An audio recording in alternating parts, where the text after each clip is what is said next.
पर रामबन में मरोग के अलावा कई स्थानों पर भूस्खलन हुआ है, जिसकी वजह से रास्ता बंद हो गया है। पुलिस ने जम्मू से कश्मीर जा रहे वाहनों को रोक दिया है। फिलहाल रास्ता खोलने की मशक्कत जारी है। हाँ, मैं रोकूंगा, आप करो।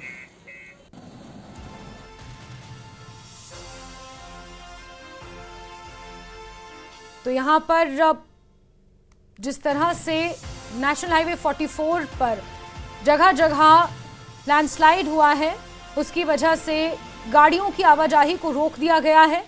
अगले आदेश तक, जो आप ये आदेश देख रहे हैं अपनी टीवी स्क्रीन पर, अगले आदेश तक इन गाड़ियों को रोकने का ये नोटिस है। रामबन और जम्मू श्रीनगर नेशनल हाईवे रामबन के पास कई जगह पर लैंडस्लाइड हुआ है और जम्मू श्रीनगर राष्ट्रीय राजमार्ग यानी कि नेशनल हाईवे 44 मरोग के पास और कई अन्य स्थानों पर लैंडस्लाइड हुआ है, जिसकी वजह से रास्ता बाधित है। गाड़ियों को दोनों तरफ रोक दिया गया है और मशीनरी के सहारे रास्ता खोलने की मशक्कत की जा रही है।